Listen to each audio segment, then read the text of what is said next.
You have a vision in your heart, but your calendar is screaming. Perhaps you want to move forward with a God-sized dream, but you're currently just drowning in daily-sized distractions.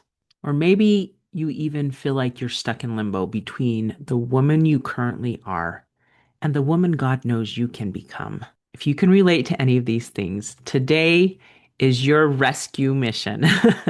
We're not just talking about productivity today, ladies. And today we're sharing a 5-step roadmap along with one of the most amazing hacks that will literally find you extra hours in your week. Stay tuned. Ordinary women, extraordinary faith. When God calls, we say yes. The Arise Women of God podcast. Hello and welcome to the Arise Women of God podcast. I'm your host, Tamara K. Anderson, founder of Women Warriors of Light. And ladies, believe me, we know what it's like to feel the exhaustion of a busy life and to feel God whispering on your mind a divine mission. So today we're talking you through the highlight of our brand new free download, a guide to goal setting, a strategic roadmap for Christian women.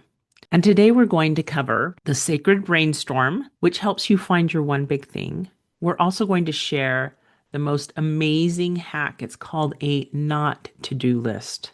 How does that sound for cool? And third, we're going to cover one of the biggest pitfalls of goal setting, what to do when you feel like giving up. So let's dive into one of the first pages in this download. It's called 5 Steps to Divine Goal Setting. And most secular goal setting starts with, what do I want to do? Whereas our goal setting here starts with, what does God want me to do? And step 1 in this process is called the Sacred Brainstorm. And this is important because when we want to set a goal with God's help, it may take time for answers to percolate down into our mind. God speaks to us in those quiet pockets of life, which, as we know as women, don't come very often. And so, as we brainstorm with God, we start with that prayer and just say, God, I want to set a new God-guided goal. Please help me as I brainstorm what that could possibly be. And then just take a week or maybe 2 weeks or maybe even a month to just kind of start a list. Put it on your phone, put it on a piece of paper, put it in your journal. Ladies, I wrote my first list on the back of an envelope that was going to be thrown away. That's how this whole process started. But once you're done with that, you take that list to God and you pray about it and say, God, what of these things am I supposed to do? And He helps guide you to what it is. For me, that first time I did it, it was like He circled a highlighter around one of the things. And it was probably the most scary thing for me to even attempt on the list. It was write that book. And I was like, oh no, God. And I took a big breath and I just thought, oh, I don't know if I can do it.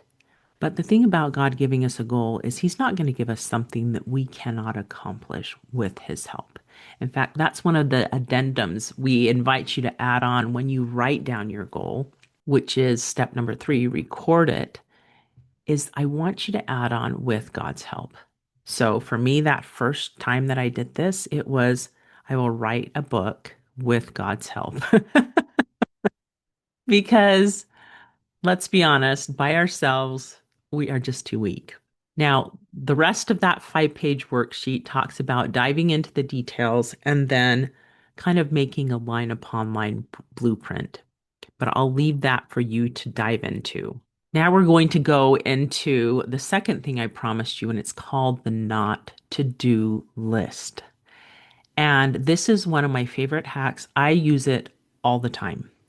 And I especially use it when my life hits the point when I start to feel really stressed and anxious because there's too much for me to do and not enough time to do it in. And let me walk you through quickly what this looks like. In this download, you'll find a not to do list example. And this is a real life example that I filled out back in 2021. And what you do here is you list all the things that are taking up the most time in your life and you put them all here.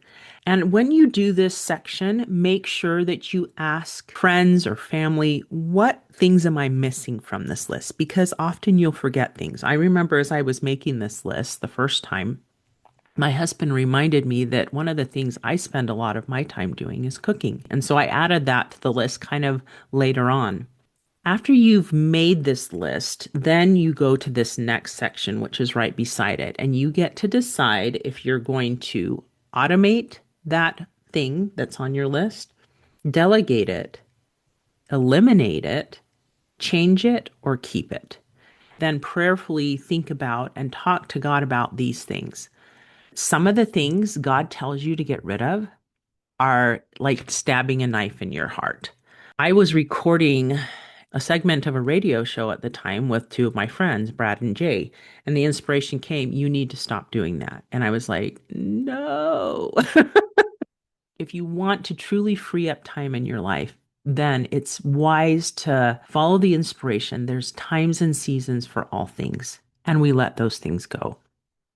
Now, another one of the inspirations that I got, especially after discussing it with my husband, was the cooking one. And he said, Tamara, I can cook once a week, and we have several kids who are old enough to help cook a meal every week. Why don't you delegate 3 meals a week to us? And I was just like, wow, what would my life look like if I didn't have to cook 3 dinners a week? And all of a sudden, it freed up all this time. It was fantastic. So there's little hacks to freeing up your time, and God will inspire you as you pray about it, and perhaps as you counsel with loved ones. What things can I do to free up more time in my week? We're now to the Don't Quit Emergency Kit. I like that this one rhymes.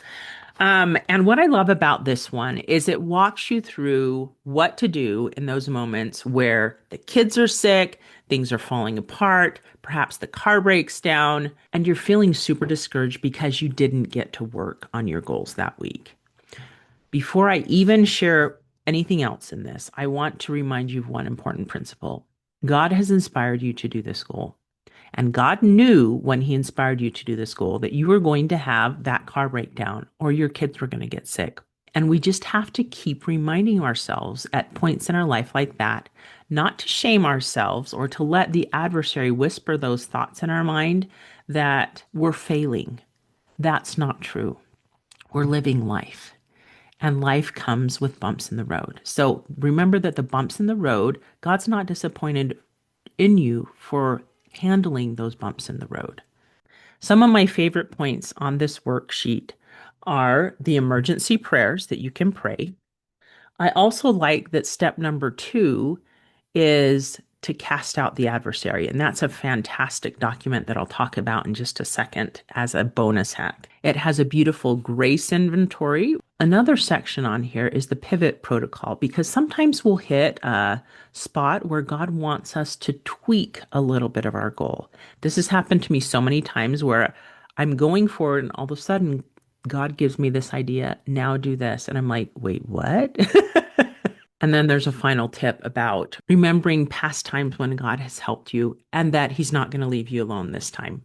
All right, ladies, finally, we have this bonus hack, and we're going to talk about the elephant in the room. What about discouragement? What about when that hits so hard and the negative voices and thoughts in your head are just so persistent? Discouragement is often a spiritual attack. And this Cast Out the Adversary guide is probably one of the most amazing and worthwhile things in this entire download.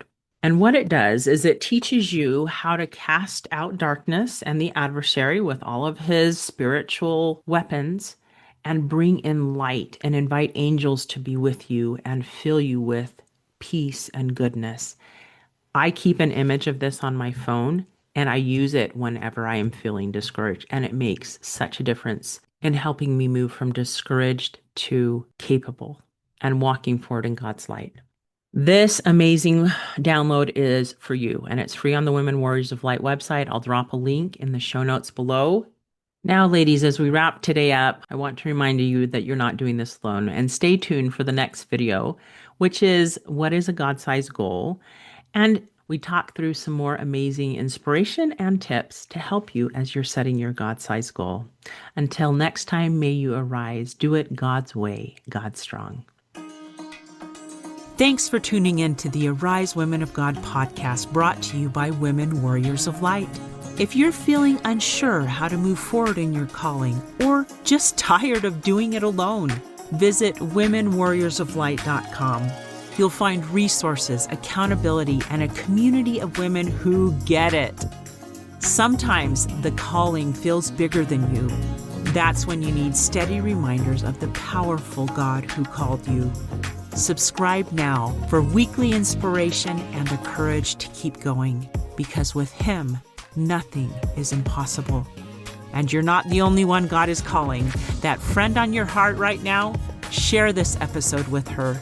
Your small act of obedience could be the breakthrough she's been praying for. Until next time, may you arise, walk God's way, and stand God strong.